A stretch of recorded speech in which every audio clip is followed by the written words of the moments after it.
Hi നമസ്കാരം, ഫാസിലാണ്. എൻ്റെ പുതിയ വീഡിയോയിലേക്ക് എല്ലാവർക്കും സ്വാഗതം. അപ്പോൾ എൻ്റെ വീഡിയോ കാണുന്ന എല്ലാ സുഹൃത്തുക്കൾക്കും അറിയാലോ, എൻ്റെ ചെറിയ വീടിൻ്റെ ടെറസിൻ്റെ മേലാണ് എൻ്റെ കൃഷിത്തോട്ടം ഉള്ളത്. അതുപോലെ വീട്ടുമുറ്റത്തും കുറച്ച് വെച്ചിട്ടുണ്ട് പ്ലാന്റുകൾ.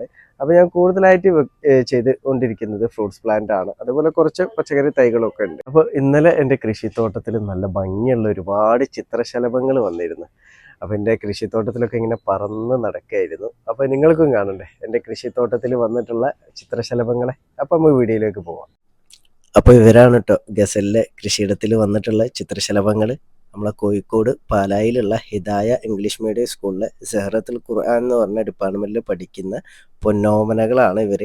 അപ്പം എൻ്റെ മക്കളും അതേ സ്കൂളിൽ തന്നെയാണ് പഠിക്കുന്നത്. പക്ഷെ അവർ CBSE ഡിപ്പാർട്ട്മെൻറ്റാണ്. അപ്പോൾ സ്കൂൾ മാനേജ്മെൻറ്റ് എന്നെ വിളിച്ചിരുന്നു.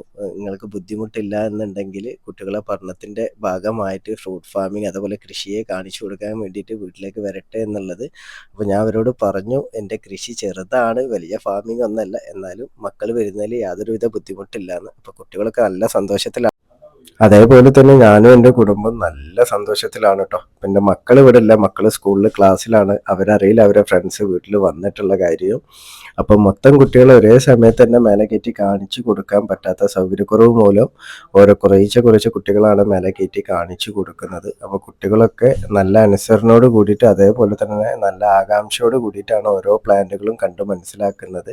അപ്പോൾ ഞാൻ പ്ലാന്റിനൊക്കെ നെയിം ബോർഡ് വെച്ചത് കൊണ്ട് കുട്ടികൾ തന്നെ സ്വയം അത് കണ്ട് മനസ്സിലാക്കുന്നുണ്ട്. അതുപോലെ തന്നെ ടീച്ചേഴ്സ് അവർക്ക് ഓരോ പ്ലാന്റ് ഓരോ ഫ്രൂട്ട് ഏതാണെന്നുള്ള പറഞ്ഞ് മനസ്സിലാക്കി കൊടുക്കുന്നുണ്ട്. അപ്പോൾ കുറച്ച് ഫ്രൂട്ട് പ്ലാന്റുകളൊക്കെ പൂവിട്ട് കായ്ച്ചതൊക്കെ ഉണ്ടായിരുന്നു. അപ്പോൾ കുട്ടികൾ അതൊക്കെ നോക്കിയിരിക്കുമ്പോൾ ടീച്ചേഴ്സ് പറയുന്നുണ്ട് അത് തൊടരുത്, പിടിക്കരുത് എന്നൊക്കെ ഉള്ളത്. അപ്പോൾ ഞാൻ ടീച്ചേഴ്സിനോടും കുട്ടികളോടും പറഞ്ഞത് അവർ തൊട്ടോട്ടെ, പിടിച്ചോട്ടെ, അതേപോലെ പറിച്ചോട്ടെ, ഒരു കുഴപ്പമില്ല. കാരണം പൂവുകൾ കൊഴിഞ്ഞു പോയാൽ വീണ്ടും പൂവിടും. മക്കളൊരു സന്തോഷമാണ് വലുത്. അപ്പോൾ സ്കൂളുകൾ ഇങ്ങനെ കുട്ടികൾക്ക് കൃഷി അതേപോലെ ഫാമിംഗ് നഴ്സറിങ് ഒക്കെ കണ്ട് മനസ്സിലാക്കി കൊടുക്കുന്നതൊക്കെ നല്ലതാണ്. കാരണം ഭാവി തലമുറക്ക് കുട്ടികൾ കൃഷിനെ പറ്റിയൊക്കെ അറിയാൻ വേണ്ടിയിട്ട്.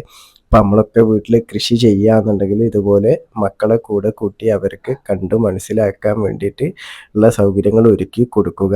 കാരണം കുട്ടികൾക്ക് ഇതൊക്കെ കാണുന്ന കൗതുകമാണ്. കാരണം അവരിതുവരെ കാണാത്ത ഫ്രൂട്ട്സ് പ്ലാന്റുകൾ അതേപോലെ ഫ്രൂട്ടൊക്കെ കായ്ച്ചു കിടക്കുന്നത് കാണാൻ ഭയങ്കര സന്തോഷമായിരിക്കും. മക്കൾക്ക് ഇതൊക്കെ കാണുന്നത് ഒക്കെ ഭയങ്കര കാര്യമാണ് കേട്ടോ. അപ്പോൾ മക്കളൊക്കെ വന്ന് തിരിച്ചു പോവുകയാണ്. അപ്പോൾ അവരൊരു സന്തോഷത്തിൽ ഞാനൊരു സ്വീറ്റ്സ് കൊടുത്തിട്ടുണ്ട്. അപ്പോൾ മക്കൾ ഫ്രൂട്ട് ഫാമിങ് അത് ഫ്രൂട്ട് കായ്ച്ചതൊക്കെ കണ്ടിട്ട് നല്ല ഹാപ്പി ആയിട്ടാണ് കേട്ടോ വീട്ടിൽ നിന്ന് പോകുന്നത്. അപ്പോൾ എനിക്ക് ചെറിയൊരു ഭയം ഉണ്ടായിരുന്നു. കാരണം എൻ്റെ വീട്ടിലേക്കുള്ള വഴി നല്ല കുത്തനെ ഇറക്കമാണ്. അപ്പോൾ മക്കളൊക്കെ ഇറങ്ങുമ്പോൾ സ്ലിപ്പായി പോകുമെന്നുള്ളൊരു ചെറിയ ഭയം ഉണ്ടായിരുന്നു. അത് ഞാൻ അവരെ ടീച്ചേഴ്സിനെ അറിയിച്ചും ചെയ്തിരുന്നു. അപ്പോൾ ടീച്ചേഴ്സ് നല്ല കരുതലോട് കൂടിയിട്ടാണ് കേട്ടോ മക്കളെ കയറ്റിയതും ഇറക്കിയതും. കാരണം ടീച്ചേഴ്സ് ലൈനായിട്ട് നിന്നിട്ട് മക്കൾ സേഫായിട്ടാണ് ഇറങ്ങി ഫ്രൂട്ട് ഫാമിംഗ് ഒക്കെ കണ്ട് ഹാപ്പി ആയിട്ട് തിരിച്ചു പോയിട്ടുള്ളത്. അപ്പോൾ ഞാൻ നേരത്തെ പറഞ്ഞ പോലെ തന്നെ നമ്മൾ വീട്ടിലൊക്കെ കൃഷി ചെയ്യുകയാണെന്നുണ്ടെങ്കിൽ അപ്പോൾ അതിൻ്റെ വർക്കുകളൊക്കെ ചെയ്യുന്ന ടൈമിൽ മക്കളെ കൂടെ കൂട്ടാൻ വേണ്ടിയിട്ട് മറക്കരുതേ.